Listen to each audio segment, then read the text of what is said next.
이 새벽 우리에게 주신 하나님 말씀은 느헤미야 12장 27절에서 47절까지의 말씀입니다.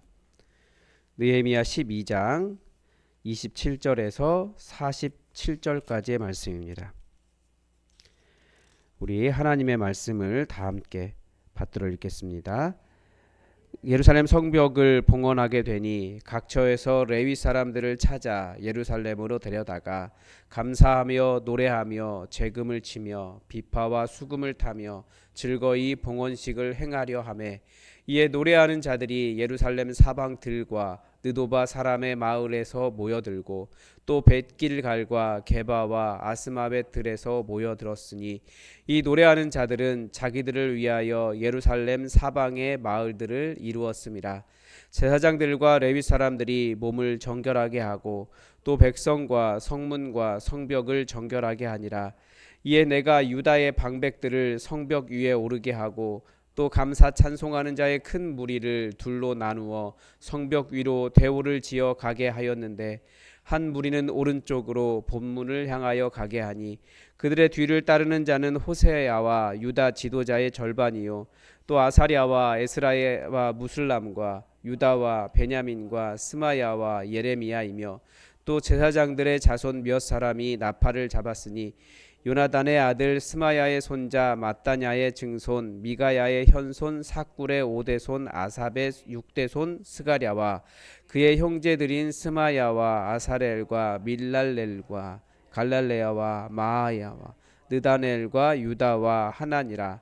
다 하나님의 사람 다윗의 악기를 잡았고 학사 에스라가 앞서서 샘문으로 전진하여 성벽으로 올라가는 곳에 이르러 다윗성의 층계로 올라가서 다윗의 궁 윗길에서 동쪽으로 향하여 수문에 이르렀고 감사 찬송하는 다른 무리는 왼쪽으로 행진하는데 내가 백성의 절반과 더불어 그 뒤를 따라 성벽 위로 가서 화덕 망대 윗길로 성벽 넓은 곳에 이르고 에브라임 문 위로 옛 문과 어문과 하나넬 망대와 함메아 망대를 지나 양문에 이르러 감옥 문에 멈춤에 이에 감사 찬송하는 두 무리가 하나님의 전에 섰고 또 나와 민장의 절반도 함께하였고 제사장 엘리야김과 마아세야와 미냐민과 미가야와 엘료에네와 스가랴와 하나냐는 다 나팔을 잡았고 또 마아세야와 스마야와 엘르아살과 우시와 여호와난과 말기야와 엘람과 에셀이 함께 있으며 노래하는 자는 크게 찬송하였는데 그 감동은 에스라히야라. 이 날에 무리가 큰 제사를 드리고 심히 즐거워하였으니 이는 하나님이 크게 즐거워하게 하셨습니다. 부녀와 어린 아이도 즐거워하였으므로 예루살렘이 즐거워하는 소리가 멀리 들렸느니라. 그 날에 사람을 세워 곳간을 맡기고 제사장들과 레위 사람들에게 돌릴 것 곧 율법에 정한 대로 거제물과 처음 익은 것과 11조를 모든 성읍 밭에서 거두어 이 곳간에 쌓게 하였노니 이는 유다 사람이 섬기는 제사장들과 레위 사람들로 말미암아 즐거워하기 때문이라.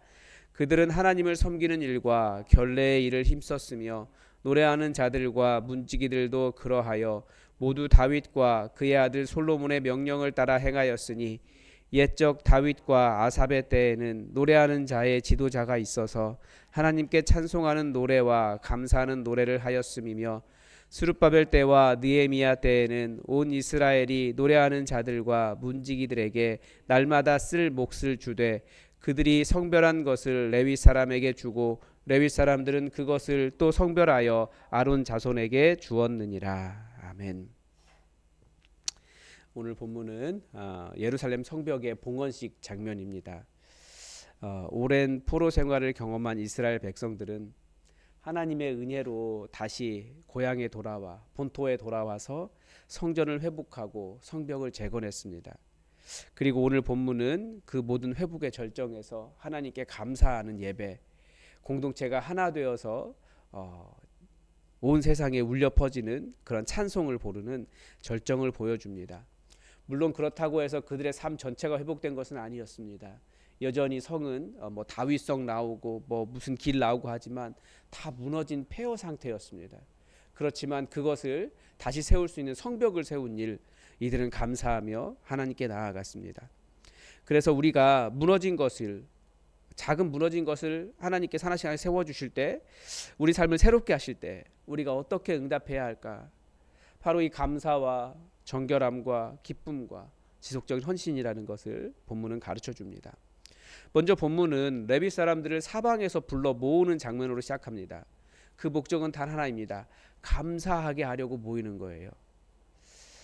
감사는 우리 신앙의 출발점이고 이 봉헌식의 출발점입니다. 즉 성벽이 완성되었기 때문에 감사하는 것이 아니라 하나님께서 그 일을 가능하게 해주셨기 때문에 감사하는 것입니다. 이스라엘 백성이 부른 이 감사의 노래는 그래서 단순한 감정의 표현이 아니라 신실하신 하나님, 언약을 이루시는 하나님, 분명히 회복시키겠다 말씀하시고 그 일을 성취하신 하나님, 포로 완전히 폐허가 된 그 땅 위에 다시 성벽이 설 수 있게 해주신 하나님, 그 하나님께서 일을 하셨기 때문에 하나님께 감사하는 일입니다. 우리의 삶 속에서도 무너진 일들이 많이 있습니다. 하나님께서 세워주실 때마다 우리가 할 일은 하나님 감사합니다. 하나님께서 행하셨습니다. 하나님께서 우리 삶을 회복시켜 주실 때, 문제가 해결될 때, 내가 원하는 것이 이루어질 때 그 중심에는 하나님께서 하셨습니다. 그 감사와 고백하는 마음이 있어야 하는 거죠. 그래서 감사는 신앙의 열매이고 하나님을 아는 능력이고 은혜를 기억하는 마음입니다.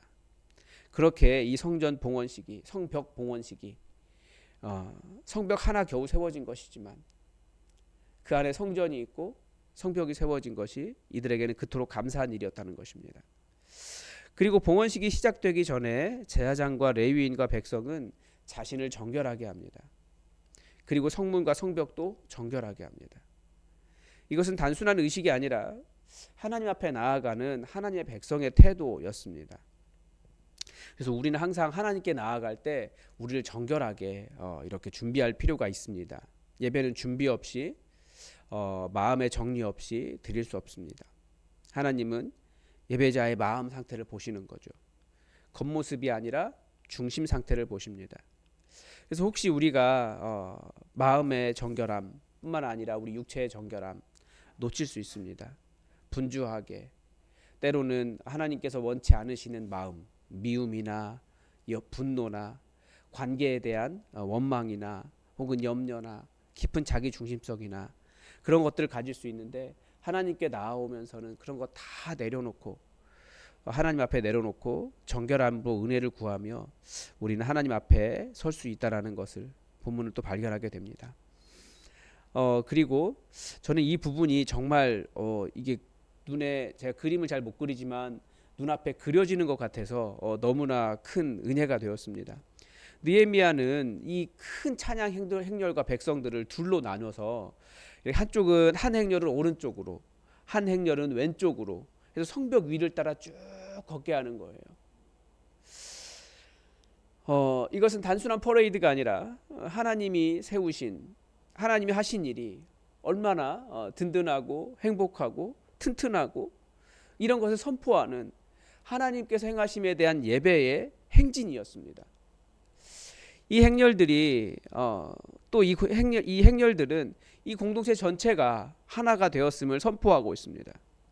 그래서 각기 다른 지역에서 모여온 레위인들과 백성들이 모두 한 목소리로 찬양하고 행진하면서 성벽을 쫙 두른 거예요. 이 모습을 보면서 교회가 이런 곳이다라는 생각이 드는 거죠. 교회라는 공동체는 이런 곳입니다. 각기 다른 배경과 다양한 은사와 다양한 연령이 모이지만 모두 예배 안에서, 하나님께서 행하신 일들 안에서 우리를 구원하신 이 절대 무너지지 않는 이 구원의 역사 위에 서서 한 마음과 한 목소리로 하나님을 찬양하는 곳입니다. 그래서 이 찬양이 얼마나 크게 울렸는지 온 세상이 이렇게 멀리서까지, 43절에 보면 예루살렘이 즐거워하는 소리가 멀리 들렸었느니라, 그렇게 들렸다고 이야기하고 있습니다. 예배 속에는 이런 기쁨이 있습니다. 우리가 그 뭐라고 할까요? 높은 데 있기 때문에 우리가 이루지 못한 것들을 보면서 우리는 불평과 불만을 해요. 그렇게 함께하지 못하는 사람들, 그렇게 되지 못한 사람들, 이루지 못한 사람들에 대해서 우리는 정죄합니다. 그런데 그게 아니라 우리는 항상 폐허 위에 우리가 너무나 큰 죄인이었는데 예수 그리스도의 은혜로 세워져 있다는 것을 알아야 돼요. 그러면 높은 곳에 있는 사람은 다 낮아 보이겠지만 낮은 곳에 있다가 조금이라도 올라온 사람은 다들 기뻐할 수밖에 없어요. 교회는 그런 곳인 거예요. 우리 같은 죄인 부르셔서 다 조금씩 세워주고 계시거든요. 그래서 교회 다니면 예수님 믿으면 어쨌든 변화가 있어요. 그런데 그 변화를 보지 못하고 인간의 눈은 왜 이르지 못하였느냐, 왜 나처럼 되지 못하였느냐, 왜 내 수준에 이르지 못하였느냐 정죄할 때가 많다고요. 근데 하나님은 그걸 바라보시는 게 아니에요. 여전히 온 땅은 폐허였어요. 예루살렘은 사람이 살기가 쉽지 않은 곳이었습니다. 그러나 하나님께서 세워주신 일에 감사하며 모두가 그 기쁨을 함께 나눴습니다. 교회는 그런 곳이라는 거예요. 이 사람도 하나님께서 세워주시고 저 사람도 세워주시고 그래서 하나님께서 이런 성장하게 하시는구나, 그것을 발견하면서 서로가 서로를 기뻐하는 곳이 교회라는 것을 오늘 말씀 속에서 다시 한번 발견하게 됩니다. 그런데 여기 27절에 보면 43절에 보면 하나님이 그들에게 크게 즐거워하게 하셨음이라 이렇게 되어 있습니다. 그래서 예루살렘에 즐거운 소리가 멀리 들렸더라 이렇게 되어 있습니다. 이 본문에서 계속 중요한 단어는 하나님이죠. 다른 선지서처럼 하나님이 이렇게 말씀하셨다 이런 말씀은 들어있지 않지만 이 모든 일이 다 우리 하나님이 행하셨다라고 하는 그 중심을 놓치지 않은 것입니다.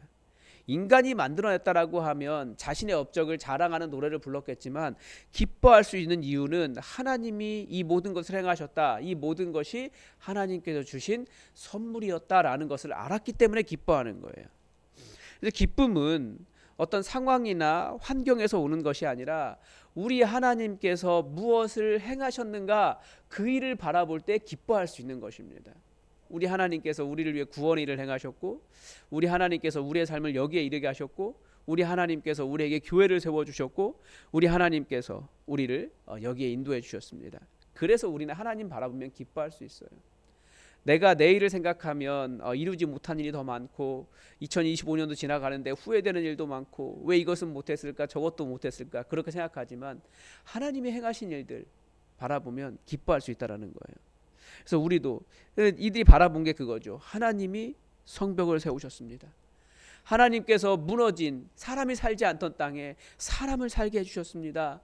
하나님께서 흩어져 있던 사람들에게 공동체가 회복되도록 하셨습니다. 하나님이 예배의 기쁨을 부어주셨습니다. 그러면서 그 기쁨이 온 세상에 멀리 들릴 정도로 퍼져나갔다라는 거예요. 우리도 정말 하나님께서 행하실 일들을 바라보며 그 일을 기뻐하며 이 기쁨이 온 세상에 흘러나가도록 그렇게 기쁨의 자리를 찾아갔으면 좋겠습니다. 그런데 오늘 본문은 마지막이 참 의미심장합니다. 봉헌식이 끝난 후에 느헤미야는 성전의 헌물과 11조와 제사장 몫을 관리하는 제도를 정비했습니다. 감격적인 예배가 어떻게 이어지냐면 제사장들을 세워서 제사장들이 사역을 할 수 있도록 도와주어서 계속해서 하나님의 성전이 버려지지 않도록 한 것입니다. 그러니까 일상 속에서 어떤 이런 것들을 지속하기 위한 체제를 만든 것이죠. 그런데 여기에서 참 안타까운 것이 47절에 보면 이게 과거형이라는 거예요. 46절에서도 옛날에는 그랬다 그런 거예요. 다윗과 아삽의 때에는 노래하는 자의 지도자가 있어서 하나님께 찬송하는 노래와 감사하는 노래를 하였음이며, 옛날 얘기예요. 어제도 말씀드렸지만 그젠가요? 지금 이 느헤미야서가 성경으로 들어올 수 있었던 이유는 지금 상황이 이러지 않았기 때문에 그렇습니다. 성전이 버려졌고요. 정통 제사장들은 그 자리에서 쫓겨났고 탐욕과 돈으로 세워진 사람들이 그 자리를 차지하고 있었습니다. 백성들은 하나님을 예배한다 말하지만 그들은 정통성이 없는 제사장이었고 그래서 결국 예수님까지 십자가에 못 박아버리는 그런 사람들이 성전을 차지하고 있었다라는 거예요. 또 47절에도 이미 스룹바벨 때와 느헤미야 때에는 이런 일이 있었다. 날마다 성전에서 섬기는 자들에게 쓸 몫을 주었다. 성별하였다. 다 과거 얘기입니다.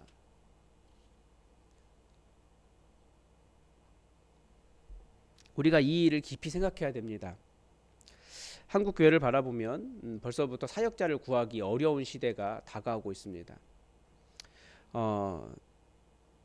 사역자가 많다라고 생각하지만 다른 나라들, 이미 기독교 이후의 시대를 살아가고 있는 유럽 교회들을 보면 목회자가 없어요. 그 옛날에 우리나라에 선교사를 보낼 정도로 엄청나게 큰 교회들도 이제는 우리나라 교회가 샀어요. 그냥 술집으로 팔릴 위기에 처해서, 기념적이니까. 이제 한국 교회 목회자들을 보내달라고 해외에서 요구합니다. 근데 한국 교회도 마찬가지예요. 통합교단 같은 경우에는 서울도 일산까지도 사역자를 구하지를 못해요. 서울 안에만. 그러니까 지방에 있는 사역자들은 전부 서울로 올라가고 있어요. 지방에 있는 교회는 사역자를 못 구해요. 목사뿐만 아니라 교회에서 섬기는, 찬양을 인도하시는 분들, 반주자가 있는 이런 분들도 점점 구하기가 어려워요. 이게 멀지 않은 순식간에 다가올 미래입니다. 다음 세대 사역자도 마찬가지예요. 우리가 옛날에 이랬다, 옛날에는 다 괜찮았다. 그건 정말 옛날 얘기예요. 지금은 그렇지 않을 때가 온다고요. 그래서 우리가 정말 교회 사역하시는 분들을 교회에서 그 사례를 주는 것, 이런 것들 정말 귀하게 여기고, 그분들을 정말 교회를 섬기는 일이 얼마나 귀한 일인지 우리가 귀하게 여길 줄 알아야 돼요. 단순히 돈을 우리가 얼마 준다 그러면서 그 정도의 사람, 이런 식으로 평가하면 안 된다라는 거죠. 그리고 그것들마저도 아끼려고 하면 잘못하다가는 이 사역자를 구하지 못해서 가짜가 세워지고, 그리고 결국은 예수님을 십자가에 못 박는 그런 사람들이 득세하는 그런 곳이 교회가 될 수 있다라는 경고를 우리가 깊이 들어야 됩니다. 여러분, 굉장히 감사하는 일이죠. 성벽을 세우고 감격적인 예배를 드렸으니까. 그런데 그 모든 일이 과거였다라고 말하는 이 부분에서 우리는 깊이 씁쓸함을 느끼게 됩니다. 우리가 지금 하나님께서 우리를 성벽 위에 세워주신 것을 경험하고 살아가고 있습니다. 우리 감사해야겠죠. 하나님이 하셨습니다. 우리는 더욱더 정결하게 우리를 준비하며 하나님 앞에 마음을 정돈하고 예수 그리스도의 보혈로 정결하게 서는 삶이 필요합니다. 공동체가 하나 되어서 하나님께 주시는 기쁨을 누려야 합니다. 그러나 이 기쁨 뒤에 우리가 무엇이 다가올지 기억하고 이 신앙을 세워가고, 또 다음 세대를 준비하고, 그리고 지금의 번영뿐만 아니라 미래의 번영도 준비하는 그런 교회가 되어서 이 공동체가, 우리 교회 공동체가 하나님께서 계속해서 세워주시는 그런 은혜가 있을 수 있도록 우리가 함께 미리 준비하고 기쁨의 찬양을 올려드릴 수 있기를 바랍니다. 오늘도 하나님의 뜻이 우리에게 이루어지기를 주기도문으로 기도하겠습니다. 하늘에 계신 우리 아버지, 아버지의 이름을 거룩하게 하시며 아버지의 나라가 오게 하시며 아버지의 뜻이 하늘에서와 같이 땅에서도 이루어지게 하소서. 오늘 우리에게 일용할 양식을 주시고 우리가 우리에게 잘못한 사람을 용서하여 준 것 같이 우리 죄를 용서하여 주시고 우리를 시험에 빠지지 않게 하시고 악에서 구하소서. 나라와 권능과 영광이 영원히 아버지의 것입니다. 아멘. 여러분, 우리 오늘 기도할 때는 우리 교회에서 봉사하시는 분들을 위해서 기도해 주시기 바랍니다. 특별히 우리 찬양대 지휘자 또 반주자 분들 위해서 기도해 주시고, 우리 사역자들을 위해서 기도해 주시기 바랍니다. 그리고 우리 교회 지도자들은 이 시대의 번영뿐만 아니라 그리고 미래에 또한 우리 교회의 미래를 미리 준비하는 그런 헌신이 있을 수 있도록 우리 교회 지도자들을 위해서도 여러분 기도해 주시기 바랍니다. 우리 다 함께 기도하겠습니다.